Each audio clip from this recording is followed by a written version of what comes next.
If you're a Switch owner like me, then you've no doubt noticed the amazing versatility and potential offered by its Play Anywhere style. And since the Switch gives us so much options for how and where we want to play, I'm sure you no doubt wished at one point or another that you could bring your expansive, gorgeous, next-gen RPG like The Witcher 3, or explore the vast landscapes of Red Dead Redemption 2 with you on your travels. Or maybe you dreamed of clocking in more time to grind through your latest indie addiction on a long car ride or something. Okay, point proven, there are many games that would be amazing on Switch for its versatility. Now, don't get your hopes up for Red Dead Redemption 2 just yet, because it's obvious that not everything could run buttery smooth on the Switch. It may be a portable powerhouse, but it certainly isn't up to par with the consoles and PCs of this generation. That being said, today we're looking at the top 10 games that I think need to come to the Nintendo Switch. Now, I'm sure you've seen plenty of videos like this before. It's nothing new, but I've decided to play my cards differently. First off, I'm only going to be looking at games made by companies other than Nintendo, AAAs and indie devs alike. I am looking at games I personally miss having on Switch, games that keep me up at night for not being on Switch, indie games that would be a perfect fit for on-the-go gaming, or just for passing a Joy-Con over to your friend. I'm also going to try to keep this list realistic and avoid the former mentioned Gen 8 games that I don't think could ever run on the hybrid console. But enough said, here we go. 10 games, more or less, no particular order. Okay, more like between 7 and 16 games, depending on how you count them. Top 10 just makes it a more catchy title, okay? Whatever, let's just get to the games.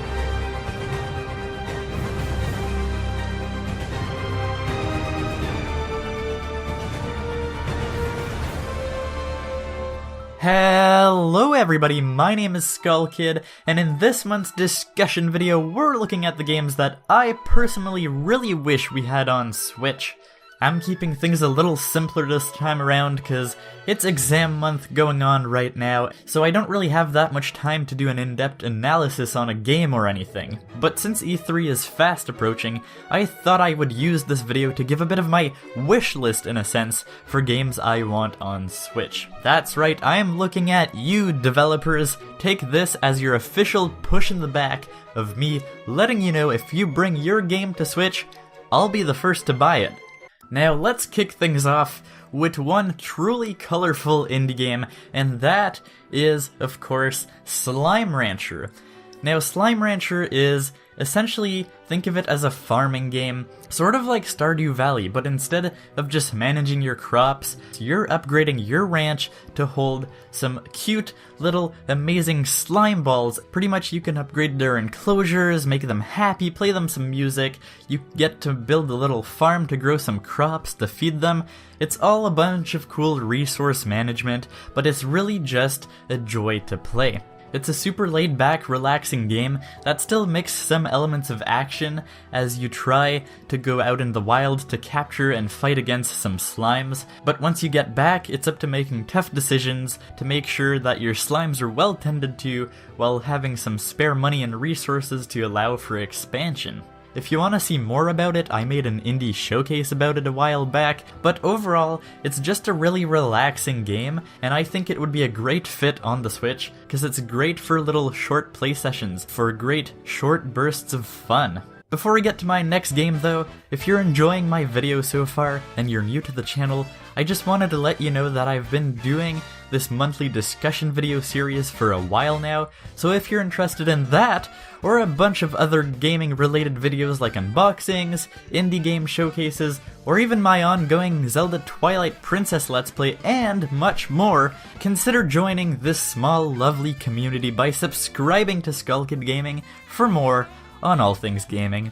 And by the time you're watching this, chances are I'm hard at work on next month's second annual Big E3 predictions video, so don't forget to ding that bell to be alerted as soon as it comes out. You wouldn't want to miss it in all that E3 rush. But speaking of E3, if there's one game on this list I'm most expecting to see announced at the show, it would be Persona 5. Now, I think we sort of all expected this when they announced Joker for Super Smash Bros., and I think it's fair to say a good amount of us were disappointed when we realized that the recent announcement was actually just for a spin-off called Persona 5 Scramble, which sort of follows the same Hyrule Warriors style of beat-em-ups game. Personally, I haven't played Persona 5 yet, but I've heard lots of good things about it from friends, and I would just be really excited if I can finally get to play it on Switch. Nowadays, if I had to get an RPG, I would absolutely want to get it on Switch, because the Switch just allows me to fit in so much more play sessions in times that I couldn't usually play. Plus I can bring it on the go, or keep it at home if I want to. So, in short, Joker and Smash made everyone curious about Persona 5 for those who didn't know, and gave all the more reason for everyone to want it on Switch, so it only seems logical that it would come sometime soon, and to be honest, it just doesn't feel right that we don't have the core game on Switch. Now, if there's one thing that the Switch lacks, it's open world games. The Switch started off strong at launch with Breath of the Wild, showing us that we could finally bring open world games on the go, but honestly, since then, there hasn't been much else. And yes, open world games are typically quite resource heavy, but the Xbox 360 and PS3 was still a great era for open world games, and I'm pretty sure that most of the era's games could run on Switch pretty well. Some notable mentions that I'd personally love to see would be things like Far Cry, maybe like Far Cry 3 or Far Cry 4, they were both on Gen 7 consoles. Of course, I mentioned Red Dead Redemption 2 at the start, so we could maybe have Red Dead Redemption 1, which still holds up very well. And, of course, the classic that I don't want to have to mention, but we could have GTA 4, or even 5, because that was still on Xbox and PS3. I'd totally enjoy playing it. I wanted to avoid mentioning it, because it seems really cliché, but hey, that would be great on the Switch. We've had LA Noire from Rockstar, but it really just feels like they dipped their toe in the water and decided it was like too warm or something. Now, I know I just mentioned open world games, but one game I would really like to see on Switch, and I've wanted this literally since they announced Skyrim for Switch, is Fallout. Yes, I want a game from the Fallout series to come on Switch, and no, Fallout Shelter doesn't count. Now, I guess I'm sort of cheaping out, because I put it in a different category, but it really feels that way in the way that I treat it. The former mentioned open world games I don't think have a high likelihood of coming to Switch anytime soon, but Fallout, on the other hand, is made by Bethesda, of course, and Bethesda has had surprisingly strong support with Nintendo so far. One weird thing of note, though, is that with all the games that they've released, other than Skyrim, all of the games they've made were pretty much games running on the Doom engine, like Doom itself, Wolfenstein 2, there's currently Youngblood that's coming out, lots of great support, and they're all ported by Panic Button, with the exception of Skyrim, which runs on the Creation engine. That engine, which also ran Fallout 4 and was just an upgraded version of the one running 3 and New Vegas, isn't really known to run that efficiently. But still, Gen 7 games, it always comes back to that. Fallout 3 and New Vegas, some of the best Fallout games out there, I think we could get on the Switch. I think it would make sense if maybe they take the same marketing strategy as the Final Fantasy releases that came out recently. If they sold them individually at like, say, $40 or like $30 each, I think that's about the most money they could make out of it, because otherwise it would come down to a collection, but I think they could afford to do it that way and make a little more cash out of it. It would be worth it for them, and man, I just want to have Fallout on Switch. Now, it's no secret that Mario Kart 8 is one of the best racing games of all time, but honestly, realistic racing games have been gone from Nintendo systems for just too long. And I want to see that changed with Microsoft bringing over Forza Horizon for the Switch. Now, I think it's fair to say that there could be a good chance of this, just seeing how Microsoft has been really friendly with Nintendo recently. Why do I think Forza would be the best racing game for the Switch though? Not only because it's my favorite racing game series out of the ones I've tried, but because it has more of this for everyone style, which I feel like is really what the Switch tries to appeal to, and it's just a more friendly type of games with slightly easier, less realistic mechanics, but giving you lots of options. Most Forza games even have a realistic mode simulation where it pretty much stops making it easier on you to just drive and have a bit of fun, and applies, all the proper drifting while turning slightly and all that good stuff that you'd see in like Gran Turismo or something. Of course, personally, I always preferred the Forza Horizon series because it's open world, and I didn't really ever care much for the race, and it makes it just that much more of a unique game. You can just have fun riding around freely and messing around. One issue with realistic racing games is that the triggers aren't analog on the Switch's controllers, so you can't really get a sense of progressive acceleration, but I think it wouldn't be the biggest issue because Forza isn't the most serious game, and so it probably wouldn't be too hard to drive even with that in mind. And to add to the likelihood of Forza being on Switch, Forza Street had recent rumors where its code referenced the Nintendo Switch in it apparently, but sadly this is your on-the-rails type of mobile racing game where you just have to like press gas and shift the gears and all that. And so that's just, no, it's not fun, especially not on a console. We want the real deal. Give us Forza Horizon. Now this next category of games will either be great for families and young gamers, or for nostalgia-seeking veterans.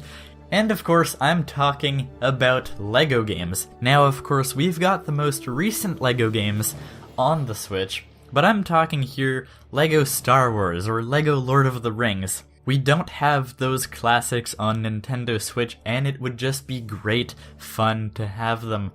For my case, I would just really want to replay them for the nostalgia and the great memories I've had of them, and surprisingly, LEGO games tend to represent movies better than other licensed games. So, what more can you want? It's also really fitting because Nintendo tends to appeal more to families than other console, so they have the best demographic for it. They're great, simple, fun games for on-the-go that would work great for split Joy-Cons with a friend.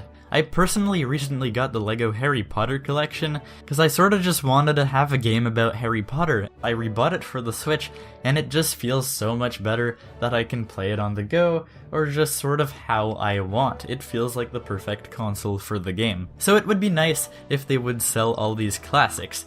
Oh, and one classic that I forgot to mention, what about LEGO Batman? But you know what would be better than LEGO Batman? Batman Arkham City and Arkham Asylum. Now, of course, Rocksteady's Batman games are best known for their great combat mechanics, their amazing storytelling, and their expansive open world that you can freely traverse and glide everywhere. So of course these are some of my favorite games. I really enjoy the stealth aspect of it too, and I feel like we don't have many 3D action, combat-focused games such as Batman. We even had a Batman on Wii U, and yeah, it wasn't Rocksteady, but whatever, that's besides the point. Batman can happen on a Nintendo console again. I think the best way to sell this would maybe be selling the Return to Arkham package, which has been put out to next-gen consoles.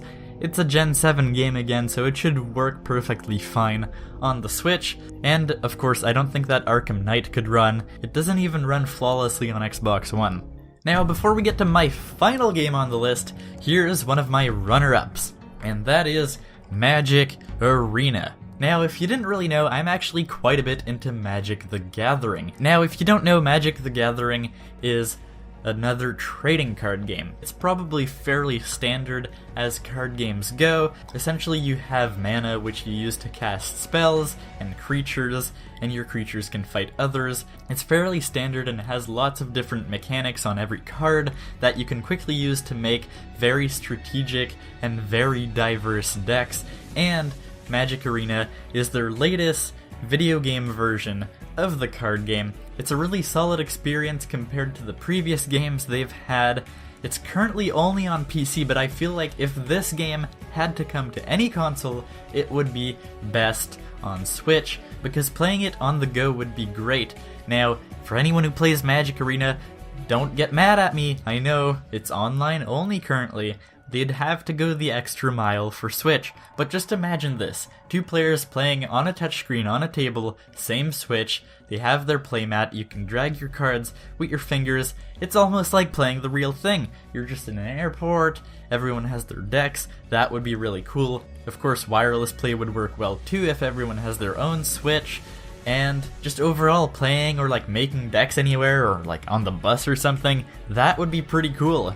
And lastly, our final game on the list, no particular order, but I felt like this one just deserved a little more attention, so we're gonna put it in the top spot, so to speak. Now, even with the rapidly growing list of indie games coming to Switch, I think it's fair to say Grow Up would be able to root itself into your ever-blossoming library of Nintendo Switch games.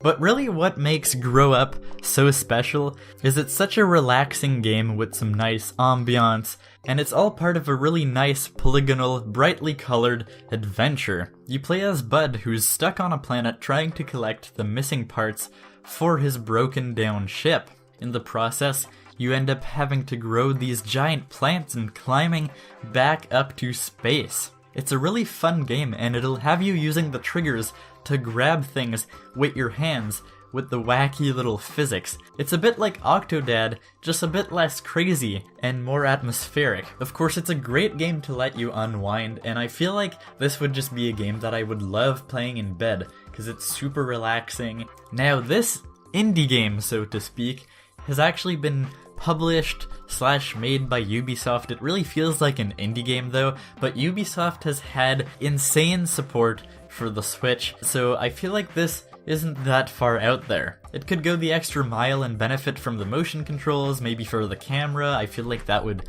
add to the immersion, or have HD rumble for like when you're falling from the wind. Trust me, you're gonna fall a lot if you play this game. And for those of you who remember the split Joy-Con challenge that people were doing when the Switch first came out, like playing Zelda with 2 players, 1 player controlling each Joy-Con, different parts of Link, I think that would be really fun for that game, considering that your arms are each dedicated to a trigger. That could be really cool, whether that would be an official feature added in the game or not, or like some fancy 2-player that they would add to it. It would be great, it would add a social aspect to it, making it the perfect indie game to come to the Switch. Grow Up is actually the sequel to Grow Home, which was a little more smaller scaled but essentially revolved on the same concept. I made a video of that game too a couple years back, so if you want to know more about this game, because it's honestly a little hard to explain, you can definitely go check out that video. But just overall, I think both the games would go well in a bundle. So at last, we've made it. 10 games I'd love to see on Switch. 10 games I feel would benefit the most from being on the platform. But I'm sure you have many completely different games you'd like to see on Switch, so share them with me down in the comments below. I always love to read what you guys have to say. With that said, I have lots of studying and E3 predictions to write down, so I won't waste any more of your time. So thank you so much for watching this video. If you enjoyed it, don't hesitate to give it a like and share it with your friends. I'm sure they have some great ideas too about future potential Switch games. Of course, if you're new here, don't forget to subscribe to Skullkid Gaming for more discussion videos, my big upcoming E3 predictions video, and all things gaming right here on Skullkid Gaming. Don't forget to check out those videos right there on the side. But with that said, have a great day everybody, and I hope to see you in the next video.